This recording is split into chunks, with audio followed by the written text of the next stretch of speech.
रायपुर के अंबेडकर अस्पताल में रोज आ रहे डेंगू के 50 मरीज। छत्तीसगढ़ में डेंगू का कहर छाया हुआ है, जिससे टाउनशिप, राजधानी एवं सभी जिलों में पीड़ित है। राजधानी के अंबेडकर अस्पताल में रोज 50 से अधिक डेंगू के मरीज पहुंच रहे हैं। डेंगू का आतंक हर जगह फैला हुआ है। दुर्ग में भी डेंगू के 10 से नए मरीज पाए गए हैं। राजधानी में चाकू मारकर युवक की हत्या। छत्तीसगढ़ की राजधानी रायपुर में आए दिन मारपीट, चाकूबाजी का मामला देखने को मिल रहा है। अपराधी बेखौफ होकर ऐसी वारदात कर रहे हैं और उसे अंजाम दे रहे हैं। ऐसा ही एक मामला सामने आया है, जिसमें राजधानी रायपुर में आधी रात को एक युवक को चाकू मारकर उसकी हत्या कर दी गई, जिसके बाद मौके में से सभी आरोपी फरार हो गए। मिली जानकारी के अनुसार तेलीबांधा थाना क्षेत्र का मामला बताया जा रहा है, जिसमें आपसी रंजिश के चलते नीरज नंदा को चाकू और लाठी से पीट कर हत्या कर दी गई और सभी आरोपी फरार हो गए हैं। विधानसभा चुनाव से पहले दुर्ग पुलिस की बड़ी कार्यवाही। आगामी विधानसभा चुनाव के लिए जिला प्रशासन की टीम अपनी तैयारी में लग चुकी है।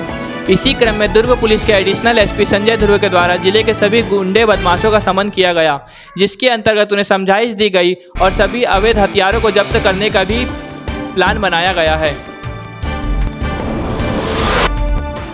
सीएम भूपेश बघेल का प्रधानमंत्री को एक और पत्र। सीएम भूपेश बघेल ने पत्र लिखकर प्रधानमंत्री से कहा कि विधानसभा में हम लोगों के द्वारा एक आरक्षण बिल लाया गया था, जिसमें 32% अनुसूचित जनजाति, 13% अनुसूचित जाति, 27% अन्य पिछड़ा वर्ग और 4% EWS के आरक्षण के लिए व्यवस्था की गई थी।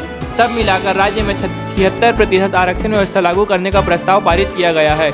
इस बिल को 2 दिसंबर को पारित किया गया था, जिस पर अभी तक राजभवन से स्वीकृति नहीं मिल पाई है, जिस पर स्वीकृति की अपील करते हुए मुख्यमंत्री ने प्रधानमंत्री नरेंद्र मोदी को पत्र लिखा है।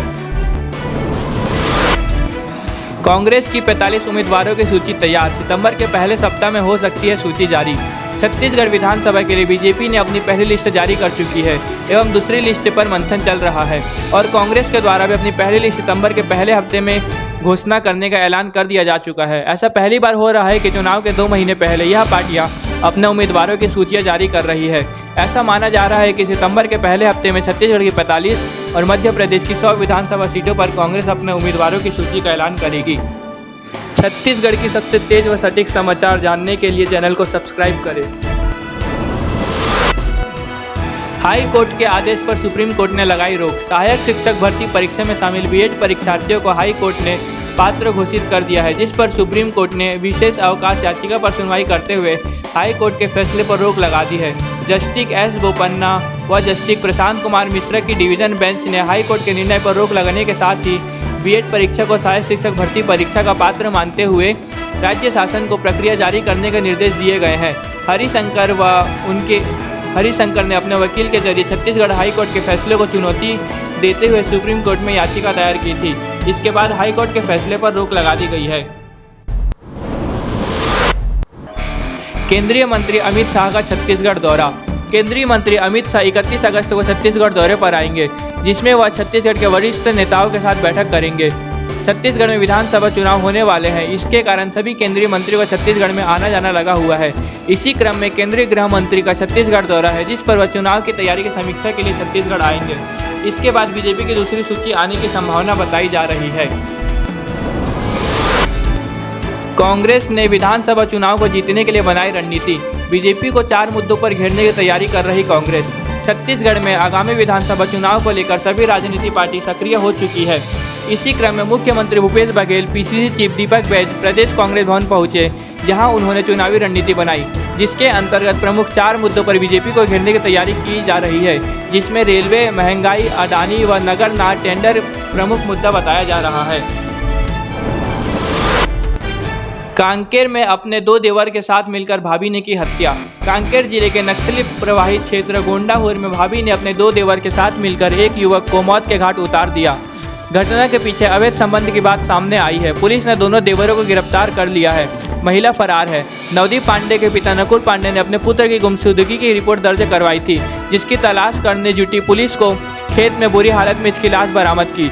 जांच पड़ताल करने के बाद यह मामला सामने आया कि अवैध संबंध के चलते एक युवती ने अपने 2 देवर के साथ मिलकर इसे मौत के घाट उतारा है। नाबालिग से छेड़छाड़, गांव वालों ने पुलिस वालों के खिलाफ निकाला पैदल मार्च। वार्ड स्कूल में छात्रा से छेड़छाड़ और उसके परिजनों से मारपीट का मामला सामने आया है, जिस पर रिपोर्ट दर्ज करवाने के बाद भी छात्र के खिलाफ कोई कार्रवाई न होने पर नाराज ग्रामीणों ने पैदल मार्च निकाला है, जिस पर 8 गांवों के लोग शामिल थे। पीड़िता ने मामला थाने में दर्ज करवाया था। इसके खिलाफ पुलिस ने कोई एक्शन नहीं लिया। ऐसा माना जा रहा है कि छात्र के परिजनों पर नेताओं का संरक्षण है, जिसके कारण पुलिस उनके खिलाफ कोई कार्यवाही नहीं कर रही है। इसी के विरोध में गांव वालों ने पैदल मार्च निकाला है। छत्तीसगढ़ से गुजरने वाली 24 और ट्रेन कैंसल। बिलासपुर जोन से चल रहे इंफ्रास्ट्रक्चर और डेवलपमेंट काम के कारण छत्तीसगढ़ से गुजरने वाली 24 और ट्रेनों को कैंसिल किया गया है। रेलवे बोर्ड का कहना है कि यात्रियों की बेहतर सुविधा प्रदान करने के लिए यह काम किया जा रहा है। आपको बता दें कि बीते कुछ दिनों में छत्तीसगढ़ से गुजरने वाली कई ट्रेनों को कैंसिल कर दिया जा चुका है, जिससे यात्रियों को काफ़ी असुविधा का सामना करना पड़ रहा है। जगदलपुर में दहेज प्रताड़ना का एक और मामला सामने आया। जगदलपुर की अंजलि शर्मा ने गोरखपुर निवासी पति शिवम राम और उसके परिवार वालों पर दहेज के खिलाफ प्रताड़ना का केस दर्ज किया है। अंजलि एवं शिवम की शादी 2021 में हुई थी, जिस पर दहेज के रूप में 19 लाख रुपए व अन्य सोने चांदी के लाखों के समान दहेज स्वरूप दिए गए थे, परंतु युवक का लालच खत्म ना हुआ। वह इनोवा कार और नोएडा में 25 लाख रुपए का फ्लैट और 10 लाख रुपए नकदी की डिमांड करने लगा। मांग पूरी न होने पर उसने अपनी पत्नी को छोड़ दिया। इसके अलावा महिला ने अपनी पति पर शराब पीकर मारपीट करने का भी आरोप लगाया है। छत्तीसगढ़ के लोगों का गर्मी से हाल बेहाल। छत्तीसगढ़ में मानसून का ब्रेक लगने के बाद से ही राज्य में गर्मी बढ़ने लगी है। तापमान सामान्य से 4-5 डिग्री ऊपर तक जा रहा है। बीते दिनों धमतरी में प्रदेश में सबसे गर्म जिला रहा, जिसका तापमान 35 डिग्री के ऊपर रहा। छत्तीसगढ़ में केवल बलरामपुर जिले में ही बारिश हुई, बाकी सभी जिलों में मानसून थम चुका है। 90 दिन में रकम दुगनी करने का झांसा देकर 60 लाख की ठगी। छत्तीसगढ़ के दुर्ग जिला निवासी राजेश चंद्राकर ने 90 दिनों के अंदर पैसे डबल करने का झांसा देकर लोगों से 60 लाख से अधिक की ठगी करी है। युवक ने लोगों को उनका पैसा शेयर मार्केट में लगाने का झांसा देकर उनसे पैसे लिए और लग्जरी गाड़ियों खरीदकर अय्याशी करने लगा। मैत्री नगर निवासी सरिता बंसोड़ की शिकायत के बाद आरोपी ने राजेश चंद्राकर को गिरफ्तार किया है। भाई के घर रक्षाबंधन मनाने जा रहे महिला और बेटे की सड़क हादसे पर मौत। बलौदाबाजार जिले के तेज रफ्तार ट्रक ने बाइक में जा रहे मां बेटे को कुचल दिया, जिससे दोनों की मौके पर ही मौत हो गई। मृतक में मिर्चिद निवासी होलबहरीन साहू और जनेहर साहू शामिल है। तहसीलदार ने मृतक के परिजनों को 25-25 हज़ार मुआवजा राशि प्रदान की है। कैस्ट्रॉल थाना प्रभारी ने ट्रक को जब्त किया है। आरोपी मौके से फरार हो गया, जिसकी तलाश की जा रही है। प्रसव पीड़ा से तड़पती महिला, 2 शिशुओं की गर्भ में मौत।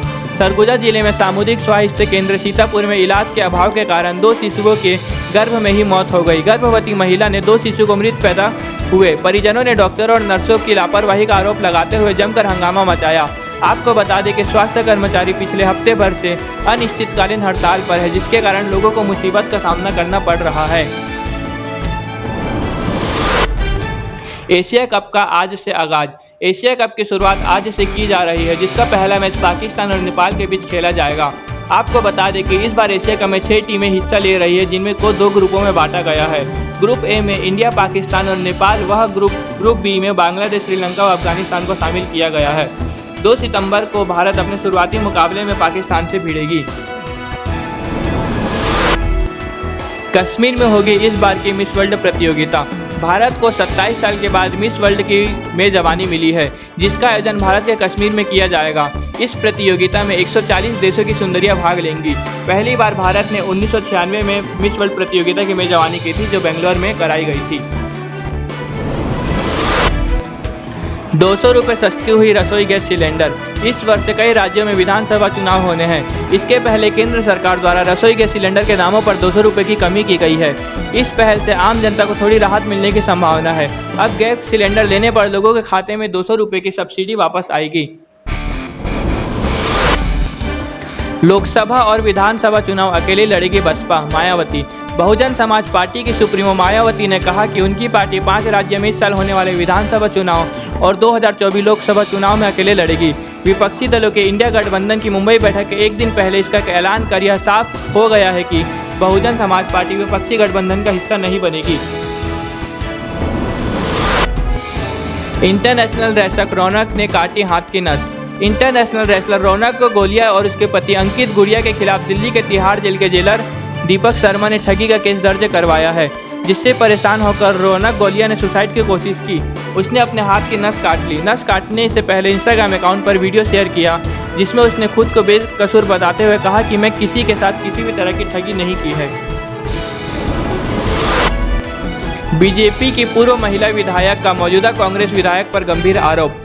पूर्व संसदीय सचिव और विधायक चंपा देवी ने मौजूदा कांग्रेस विधायक गुलाब कमरो पर आरोप लगाते हुए कहा है कि वह फ्रॉड है, लोगों को गुमराह करने वाला आदमी है। चंपा देवी ने उन पर जनता के पैसों की हेरफेर करने का भी गंभीर आरोप लगाया है। शादीशुदा युवती और उसके प्रेमी ने खाया जहर। सरगुजा जिले के लखनऊपुर थाना क्षेत्र के अंतर्गत युवक ने परिजन से जब शादीशुदा महिला से युवक की शादी करने को तैयार नहीं हुए तो उन दोनों ने मिलकर जहर खा लिया। उपचार के दौरान युवक की मौत हो गई और उसकी प्रेमिका की अवस्था गंभीर बनी हुई है। अंबिकापुर मेडिकल कॉलेज में उनका इलाज चल रहा है। सर्व आदिवासी समाज के अध्यक्ष का बड़ा बयान। कहा, रक्षाबंधन आदिवासियों की परंपरा में नहीं। रक्षाबंधन का त्यौहार जहां पूरे देश में बड़ी धूमधाम के साथ मनाया जा रहा है, वहीं बस्तर संभाग से एक बड़ी बात सामने आई है, जहां सर्व आदिवासी समाज के अध्यक्ष प्रकाश ठाकुर ने कहा कि रक्षाबंधन का पर्व आदिवासियों का नहीं है, इसे मानना या ना मानना उनके ऊपर है। कोरबा जिला कारागार में मनाया गया रक्षाबंधन का त्यौहार। कोविड और आई फ्लू के प्रकोप के कारण पिछले 3 सालों की तरह इस साल भी जेल में रक्षाबंधन का त्यौहार सामान्य तरीके से नहीं मनाया जा सकेगा। जेल में बंद कैदी भाइयों की कलाई सुनी न रहे, इसलिए कोरबा जेल प्रबंधन ने राखी ली है और उसे सैनिटाइज करके कैदियों तक पहुंचाया गया है। वहीं अपने भाइयों से बात करने के लिए बहनों को 2 मिनट का समय दिया जाएगा।